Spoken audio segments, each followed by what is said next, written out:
Everyone, हम chapter पढ़ रहे हैं एसिड्स, बेसिस एंड सॉल्ट्स। तो अभी तक हमने क्या पढ़ा है? Acids, bases, salts, indicators, neutralisation reaction, properties of acids and properties of bases. तो आज का हमारा टॉपिक है पीएच एंड पीएच स्केल। तो चलिए हम स्टार्ट करते हैं कि पीएच क्या होता है। पीएच की जो फुल फॉर्म है ये क्या है? Potential of hydrogen. और इन जर्मन में पी की फुल फॉर्म क्या है? पोटेंस। इन दोनों का एक ही मतलब है, एक ही मीनिंग है कि स्ट्रेंथ ऑफ हाइड्रोजन। किसी भी सॉल्यूशन में हाइड्रोजन की स्ट्रेंथ क्या है, उस वैल्यू को हम क्या कहते हैं? पीएच। पीएच बेसिकली है क्या? ये एक मेजरमेंट है of the level of acid और a base in a substance. किसी सबस्टांस में एसिड का लेवल कितना है या फिर बेस का लेवल कितना है, उसकी मेजरमेंट को हम कहेंगे पीएच। डेफिनेशन के अकॉर्डिंग पीएच क्या है? It is a measure of hydrogen ion concentration in a solution.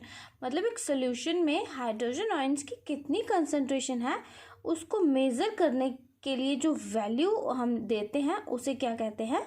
PH. PH is used to find out the strength of acids and bases, कि कितना स्ट्रॉन्ग एक एसिड है या कितना वीक एक एसिड है। सिमिलरली कितना स्ट्रॉन्ग एक बेस है या कितना वीक एक बेस है, इसे डिटरमाइन करने के लिए जो एक वैल्यू हम यूज करते हैं, that value is called as pH. Acids और बेसिस की जो स्ट्रेंथ है ना, ये डिपेंड करती है कि सोल्यूशन में H पॉजिटिव आयंस कितनी है या फिर OH नेगेटिव आयंस कितनी है। अब किसी भी सबस्टांस के पीएच को स्टडी करने के लिए एक स्केल है जिसे हम कहते हैं पीएच स्केल। पीएच स्केल क्या है? ये वो स्केल है जो हमें बताती है कि जो सोल्यूशन हमें दी हुई है वो एसिडिक है, बेसिक है या न्यूट्रल है। ये वो स्केल है जो सोल्यूशन में हाइड्रोजन आयंस की कितनी कंसंट्रेशन है उसे मेज़र करने के लिए यूज़ की जाती है। पीएच स्केल में जो वैल्यूज़ है ना, वो 0 से लेके 14 तक होती हैं। अगर किसी सोल्यूशन का पीएच 7 से कम आए तो उस सोल्यूशन को हम कहेंगे कि वो सोल्यूशन एसिडिक है। अगर किसी सोल्यूशन का पीएच 7 से ज़्यादा आए तो वो सोल्यूशन क्या हुई? बेसिक।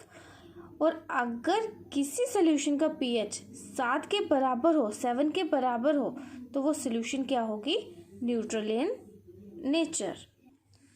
ये देखिए मैंने यहाँ पे पीएच स्केल ड्रॉ की है जिसमें वैल्यूज़ कहाँ से लेके कहाँ तक है? 0 से लेके 14 तक। 0, 1, 2, 3, 4, 5, 6, 7, 8, 9, 10, 11, 12, 13 एंड 14।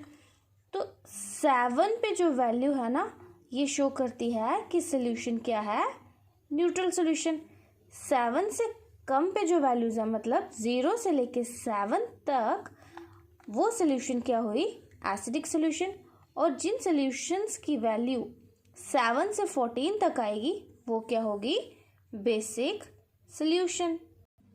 अब बात आती है कि वैल्यू आएगी कैसे। साइंस लेबोरेटरीज में हमारे पास एक छोटी सी बुकलेट होती है स्ट्रिप्स की, जिसके ऊपर ये स्केल बनी होती है।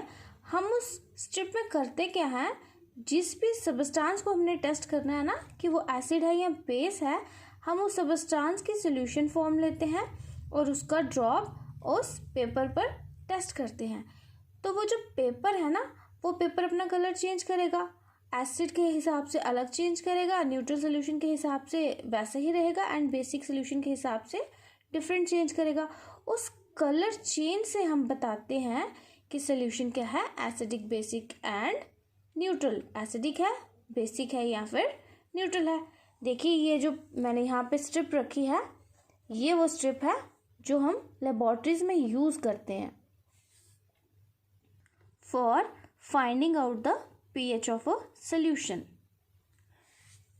इसे ध्यान से देखिए, ये एक बुकलेट की तरह है, जैसे एक छोटी सी बुकलेट है, छोटी सी डायरी है। ये इसका मेन कवर है इसके 2 कवर्स हैं स्टार्टिंग में।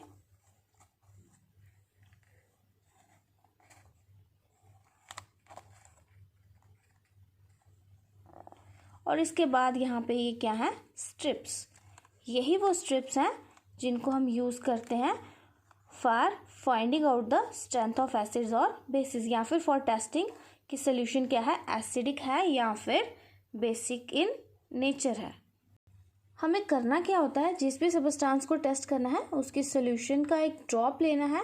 आप इसके लिए ड्रॉपर का यूज़ कर सकते हो या फिर ग्लास रॉड पड़ी होती है लेबोरेटरीज में, उसका भी यूज़ कर सकते हो। आपने उस सोल्यूशन को ग्लास रॉड से टच करना है या फिर ड्रॉपर से आपने इस स्ट्रिप को अलग करके, अगर आप इस स्ट्रिप को इसके साथ लगे हुए अटैच्ड ही टेस्ट करोगे तो होगा क्या, जो लिक्विड सॉल्यूशन है वो धीरे धीरे अंदर तक एब्जॉर्ब हो जाएगी और बाकी स्ट्रिप्स ख़राब हो जाएंगी। इसलिए आपको क्या करना है, एक स्ट्रिप यहाँ से निकालनी है, उसे अलग से रखना है और उसके ऊपर ड्रॉप वाइज आपने जिस सॉल्यूशन को टेस्ट करना है वो डालना है। ड्रॉप डालने के बाद फ्यू सेकंड्स में वो जो सॉल्यूशन है वो ड्राई हो जाएगी और पेपर का कलर चेंज हो जाएगा। पेपर का कलर चेंज होने से हमें पता लगेगा कि जो सॉल्यूशन हमने टेस्ट की थी वो एसिडिक है या फिर बेसिक है। अब ये पता कैसे लगेगा, जैसे यहाँ पे ये कलर्स दिए हैं ना और उन पे कुछ नंबर्स लिखे हुए हैं 1 3 5 6 7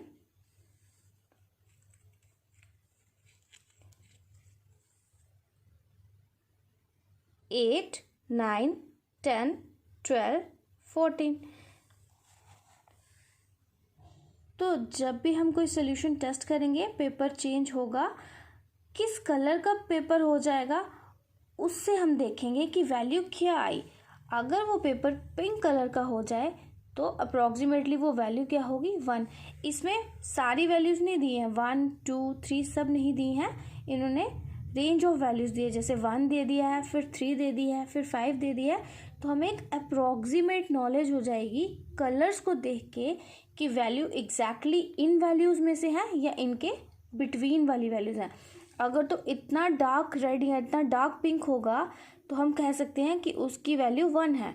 अगर इस तरह से ऑरेंज होगा तो वैल्यू 3 है। अगर कलर इन दोनों के बिटवीन होगा, इससे थोड़ा सा लाइट और इससे थोड़ा सा डार्क, तो वो वैल्यू क्या होगी, अप्रॉक्सीमेटली 2।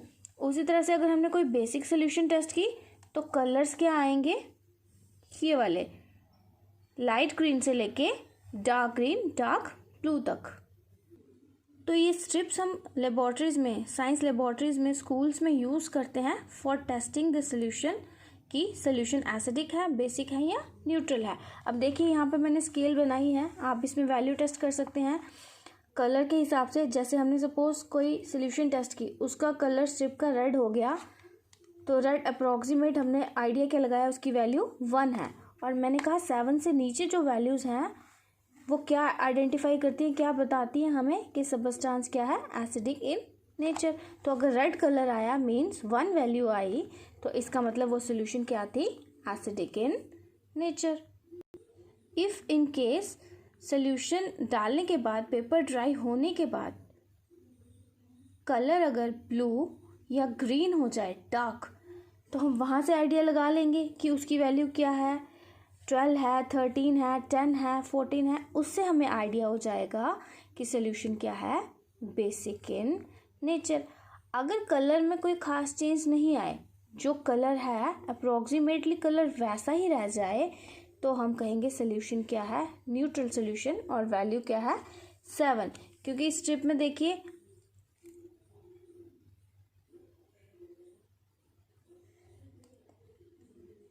सेवन लाइटिश ग्रीन दिया है और स्ट्रिप का कलर लिटिल बिट पीच है,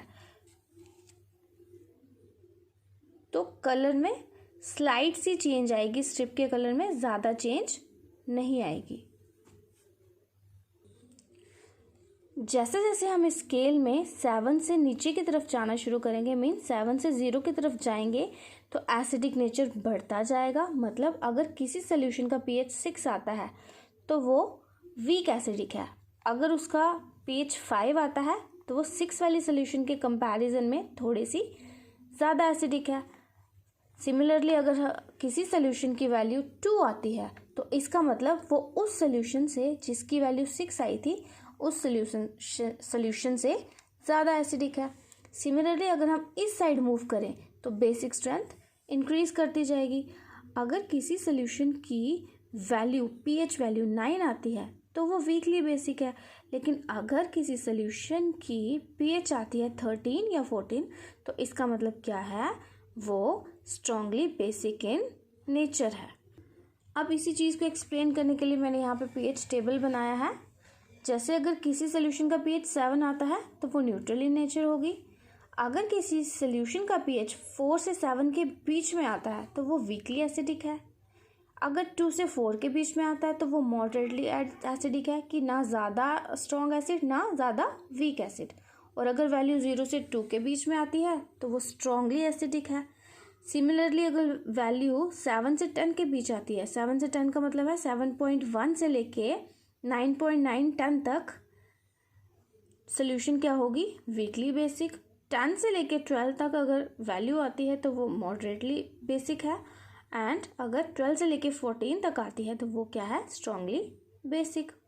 तो बाय यूजिंग दैट स्ट्रिप, उस स्ट्रिप को यूज़ करके कलर्स आइडेंटिफाई करके इस स्केल में चेक करके हम ये तो बता सकते हैं ना कि सोल्यूशन एसिडिक है, बेसिक है या न्यूट्रल है। और ये भी हम बता सकते हैं कि अगर हमारे पास 2 सोल्यूशंस है, दोनों की दोनों एसिडिक है, तो हम ये बता सकते हैं कि उन दोनों में से ज़्यादा एसिडिक कौन सी है और कम एसिडिक कौन सी है। सिमिलरली अगर हमारे पास 2 बेसिक सोल्यूशंस हैं तो उनका टेस्ट करके भी हम ये बता सकते हैं उन दोनों बेसिक सोल्यूशंस में से ज़्यादा बेसिक कौन सी है और कम बेसिक कौन सी है। तो हम कह सकते हैं कि पीएच क्या है, पीएच एक ऐसी वैल्यू है जो हमें ये बताती है कि एसिड्स की स्ट्रेंथ कितनी है या फिर बेसिस की स्ट्रेंथ कितनी है। और इसको आइडेंटिफाई करने के लिए, इसको डिटरमाइन करने के लिए जो हमारे पास स्केल है, जो हम स्केल यूज़ करते हैं, that scale is called as pH scale. और इस चीज़ को हमेशा ध्यान रखना कि जितनी ज़्यादा हाइड्रोजन आयंस की कंसंट्रेशन होगी ना सॉल्यूशन में, उतना ही कम पीएच होगा। पीएच उतना कम क्यों होगा, क्योंकि वो सॉल्यूशन उतनी ज़्यादा एसिडिक हो जाएगी। या फिर सिंपल वे में मैं आपको कह सकती हूँ कि जितनी ज़्यादा हाइड्रोजन आयंस की कंसंट्रेशन होगी ना सॉल्यूशन में, उतनी ही ज़्यादा वो सॉल्यूशन एसिडिक होगी। और जितनी ज़्यादा सॉल्यूशन एसिडिक होगी उतनी ही कम उसकी वैल्यू होगी, क्योंकि एसिडिक स्ट्रेंथ लेफ़्ट की तरफ बढ़ती है और वैल्यूज़ लेफ़्ट की तरफ क्या हो रही हैं, कम हो रही हैं। जैसे 7 से 6, 6 से 5, 5 से 4, 4 से 3, 3 से 2, 2 से 1 एंड 1 से 0। लेकिन बेसिस के केस में उल्टा है कि जितनी ज़्यादा हाइड्रोक्सिल आयंस सोल्यूशन में होंगी उतनी ही ज़्यादा बेसिक होगी सोल्यूशन, और जितनी ज़्यादा बेसिक होगी सोल्यूशन उतनी ही ज़्यादा उसकी पीएच वैल्यू होगी। ऐसा इसलिए है क्योंकि जब हम लेफ़्ट से राइट की तरफ जाते हैं, मतलब जब हम 7 से 14 की तरफ जाते हैं, तो बेसिक स्ट्रेंथ भी इंक्रीज़ करती है और वैल्यूज़ भी इंक्रीज़ करती हैं। जैसे 7 to 8, 8 से 9, 9 से 10, 10 से 11, 11 से 12, 12 से 13, 13 से 14। तो ये था हमारा पीएच एंड पीएच स्केल।